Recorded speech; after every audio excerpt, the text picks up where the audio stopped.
अस्सलाम वालेकुम नाजरीन, हक न्यूज़ के प्रोग्राम अक्स के साथ मैं हूं आपका मेज़बान सोहेल सिद्दीक अंसारी। आज हम शेयर करने जा रहे हैं आपसे एक बहुत बड़ी खबर के मुल्क में सरमायाकारी बढ़ाने के लिए वफाकी हुकूमत ने बहुत बड़ा इकदाम उठा लिया और इस इकदाम के तहत गैर मुल्की सरमायाकारों को मुनाफा उनके मुल्क की अपनी ही करेंसी में बाहर मुंतकिल करने की इजाज़त दे दी है। और इसके साथ ही वफाकी हुकूमत ने पाकिस्तान इन्वेस्टमेंट पॉलिसी 2023 नाफिज कर दी है। इस पॉलिसी के तहत ज़राए का कहना है कि PIP 2023 के तहत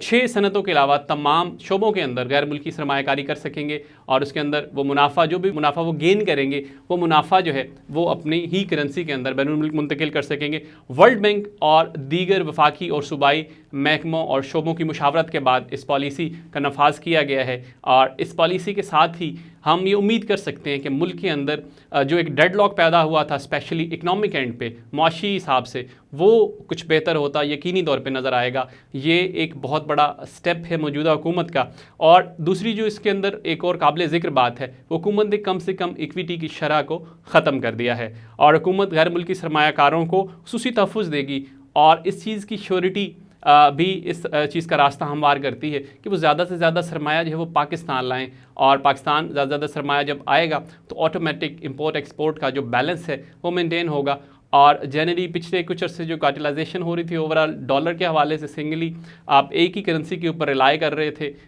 वो जो चीज़ें हैं वो काफ़ी हद तक सॉर्ट आउट हो जाएंगे। अब गैर मुल्की सरमायाकार बेखौफ होकर और ज़्यादा एतमाद के साथ ज़्यादा बेहतर अंदाज से वो यहाँ पे बिज़नेस कर सकेंगे, ज़्यादा अच्छी इन्वेस्टमेंट्स पाकिस्तान आएंगी और हम उम्मीद करते हैं कि वो वक्त ज़्यादा दूर नहीं कि इंशाल्लाह ये जैसे हमारा नेक्स्ट माली साल जब आएगा तो उससे पहले पहले हम उम्मीद है देखेंगे कि हमारे जो फॉरेन रिजर्व्स हैं वो भी बेहतर होंगे और हमारा जो एक ट्रेड बैलेंस है वो भी बेहतर होगा। ये मुल्क की तारीख की तीसरी इन्वेस्टमेंट पॉलिसी है और इस पॉलिसी के तहत जो है बोर्ड ऑफ इन्वेस्टमेंट ने इस पॉलिसी को जो है वफाकी काबीना से मंजूर करवाया। हम उम्मीद करते हैं कि इस बेहतरी के साथ आम आदमी की ज़िंदगी तक भी वो अच्छी तब्दीलियाँ आएँ जिसके तहत मुल्की मुआशी जो मीज़ानिया है वो बेहतर हो रहा है और मुल्की जो मुआशी इशारिये मुस्बत हो रहे हैं। इस उम्मीद और इस दुआ के साथ अपने मेज़बान सोहेल सिद्दीक अंसारी को दीजिए इजाज़त। अल्लाह हाफ़िज़।